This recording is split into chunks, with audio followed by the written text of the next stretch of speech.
धन्यवाद देते हैं, धन्यवाद देते हैं, धन्यवाद देते हैं। सारा आदर महिमा हम आपको देते हैं और कहते हैं पिता परमेश्वर आपकी मर्जी हम सबके जीवनों में होने पाए, यीशु मसीह के नाम से आमीन। अगर हम भजन संहिता 68 और उसको 19वां वचन पढ़ें, 68 का 19 है, धन्य है प्रभु जो प्रतिदिन हमारा बोझ उठाता है, वही हमारा उद्धार करता परमेश्वर है। इंग्लिश में लिखा है blessed be the Lord who daily loads us with benefits, the God of our salvation सेवा। जो प्रतिदिन क्या है,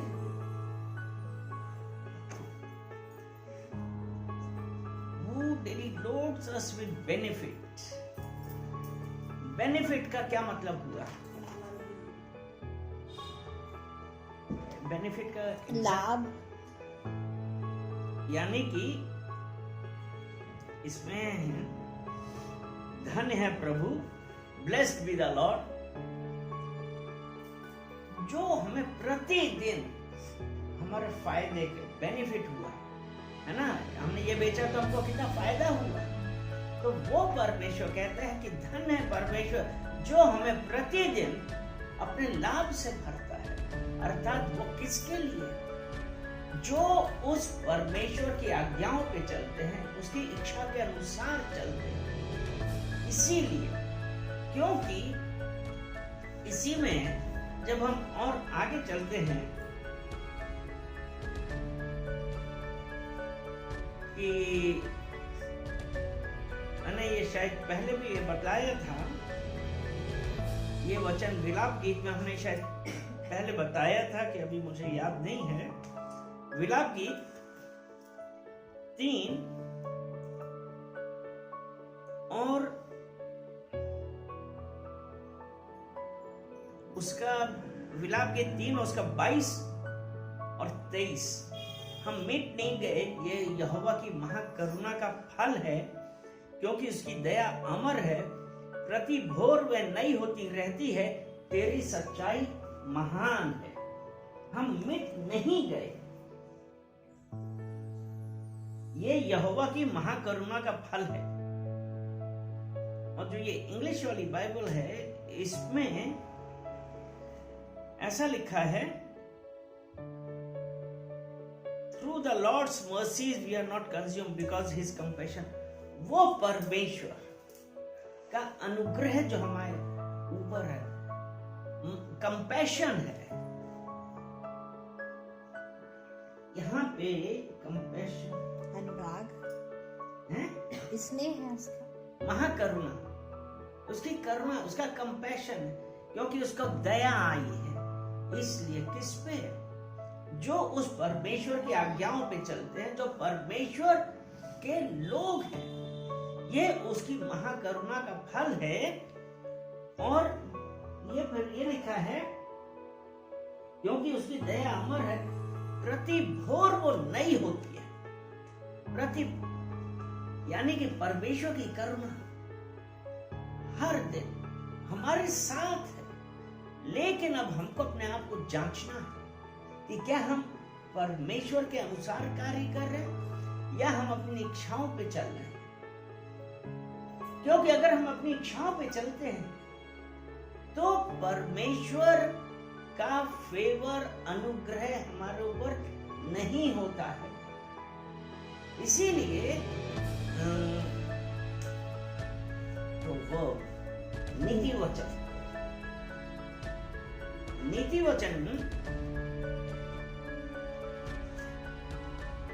3 में ऐसा लिखा है, 3 के 5 में, कि अपनी समझ का सहारा ना लेना। तो अपनी समझ का सहारा ना लेना, यानी कि जब हम अपनी समझ का सहारा लेंगे तो यानी कि हमने क्या किया? परमेश्वर पे भरोसा नहीं है। लेकिन और जबकि हम ये कहते हैं ये परमेश्वर की महाकरुणा, दया प्रति भोर वो होती है, यही तो हम ये कहते हैं ना कि वो रोज हमको को अपने बेनिफिट से भरता रहता है। क्योंकि भजन संहिता 68 में हमने यही पढ़ा था ना, 68 के 19 में हमने यही पढ़ा ना, 68 का 19 ये कहता है कि धन है प्रभु जो प्रतिदिन हमारा बोझ उठाता है। बोझ कब उठाता है? जब उसकी करुणा होती है, उसके बेनिफिट्स होते हैं वो। इसलिए यानी कि वो ये नहीं चाहता है। तो जब यहाँ पे ये है नीति वचन 3 उसका 5 ये कहता है तू अपनी समझ का सहारा ना लेना। एक तरफ तो परमेश्वर हमारे पर करुणा कर रहा है, उसकी दया है, उसकी दया अमर है। अगर उसने परमेश्वर ने हम लोगों को चुना है तो हमको ये जानना चाहिए क्यों चुना परमेश्वर ने। और जब अगर परमेश्वर ने चुना तो हमारे लिए क्या काम है कि अब हमको अपनी समझ का सहारा ना लें, वरन संपूर्ण मन से यहोवा पर भरोसा रखना। यही है नीति वचन 3 के 5 में है कि तू अपनी समझ का सहारा ना लेना, वरन संपूर्ण मन से यहोवा पर भरोसा रखना। जब हम यहोवा पे भरोसा रख के कार्य करेंगे तो परमेश्वर ने ये कहा है कि मार्ग मैं निकालूंगा। क्योंकि कई बार हम अपनी बुद्धि से बहुत सारी चीजें करने लगते हैं जो हमको लगता है कि ये ठीक है, लेकिन वो मार्ग देखने में तो सही लगता है, लेकिन उसका अंत मृत्यु है। यानी कि आत्मिक हम परमेश्वर से दूर होते हैं, परमेश्वर के बताए हुए वचनों के अनुसार नहीं चलते। इसलिए कि अपनी समझ का सहारा हमको नहीं लेना। क्या हम इस बात के लिए तैयार होते हैं? लेकिन शायद जो इस संसार के हालात हैं, अगर हमारा परमेश्वर के साथ कोई संबंध नहीं है तो हम परमेश्वर से पूछने की बजाय हम इधर उधर या अपने दिमाग से सोचने लगते हैं और दिमाग में दुनिया भर के ताने बाने बनाने लगते हैं। इसीलिए रोमियो 1:21 में ऐसा कहा है, रोमियो उसका पहला अध्याय और उसका 21 वचन में ये है ना, इस कारण कि परमेश्वर को जानने पर भी, यानी कि हमने परमेश्वर को स्वीकार किया अपने, अब हम जब अपनी समझ का सहारा ले रहे हैं ना, तो इसमें यहां पे लिखा है इस कारण कि परमेश्वर को जानने पर भी उन्होंने परमेश्वर के योग्य बड़ाई और धन्यवाद ना किया। परमेश्वर मतलब परमेश्वर को हमने धन्यवाद भी नहीं दे रहे, क्योंकि और ये है कि हम ये सोचते हैं कि परमेश्वर की करुणा, परमेश्वर की दया, जो परमेश्वर ने कहा दया अमर है, उसकी करुणा है हमारे ऊपर, हम मिट नहीं गए, ये उसकी महाकरुणा का फल है। हालेलुया। तो वो परमेश्वर की जो महाकरुणा है, हम मिट नहीं गए, लेकिन अब जब परमेश्वर ने कहा कि अपनी समझ का सहारा ना लेना, वरन संपूर्ण मन से यहोवा पर भरोसा रखना, लेकिन जब हम इन परिस्थितियों में चलने लगते हैं तब हमारे दिमाग में ये आता है कि हमारा काम क्यों नहीं हो रहा है, परमेश्वर पे भरोसा नहीं। क्योंकि अगर हम परमेश्वर पे भरोसा रख के काम करेंगे तो परमेश्वर हमको ब्लेस करेगा। इसीलिए रोमियो 1:21 में लिखा है इस कारण कि परमेश्वर को जानने पर भी उन्होंने परमेश्वर के योग्य बड़ाई और धन्यवाद ना किया, परंतु व्यर्थ विचार करने लगे, यहाँ तक कि उनके निर्बुद्धि मन में भी अंधेरा छा हो गया। यानी कि जो परमेश्वर ने कहा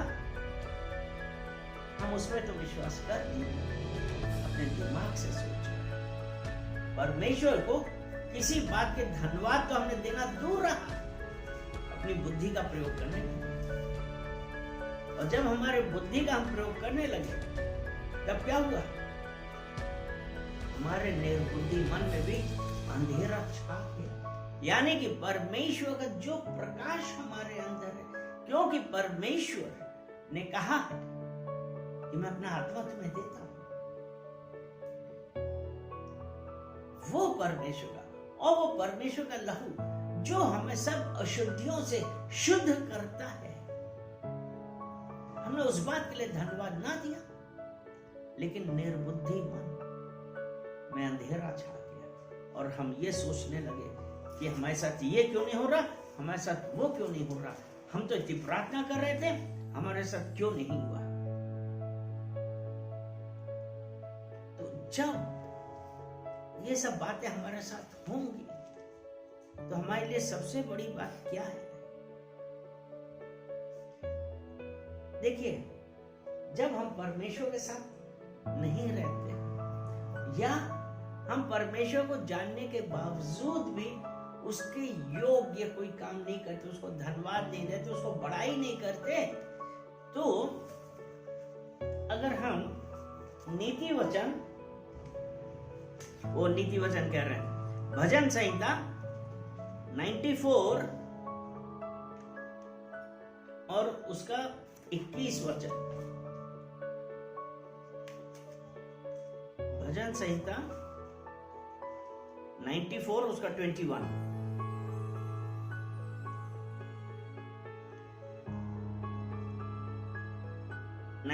उसका 19, सॉरी, भजन संहिता 94 और उसका 19 वचन।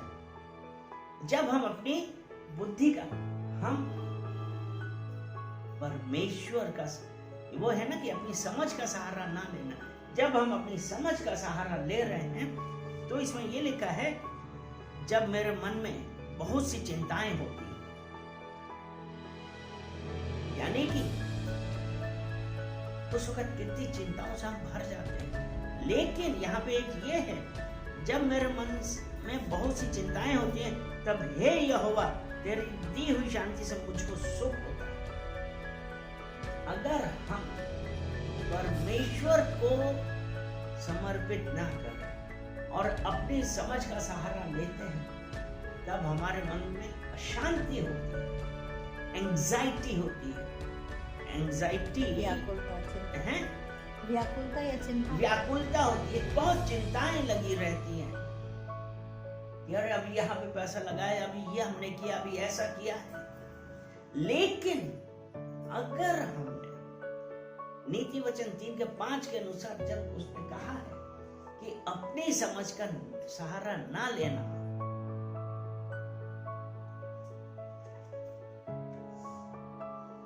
जब हम अपनी समझ का सहारा लेते हैं तब ये होता है, लेकिन 3:5 में ये लिखा है, तू अपनी समझ का सहारा ना लेना वरन संपूर्ण मन से यहोवा पर भरोसा रखे। अगर जब हम यहोवा पे भरोसा रख रहे हैं ना, तब यही है ना कि जब व्याकुलता होती, चिंताएं होती, तब यहोवा का ये है, तब हे यहोवा तेरी दी हुई शांति से मुझको सुख होता है।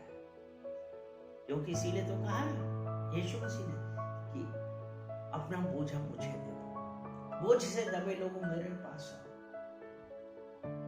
और अपना बोझा मुझे दे दो।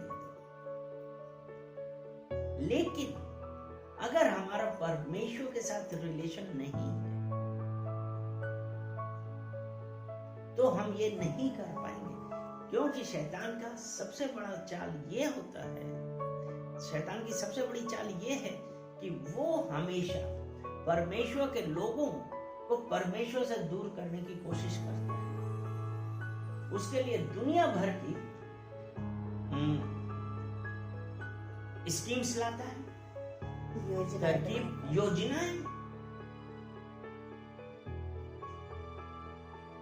मतलब आपस में लड़ाई झगड़े हो रहे,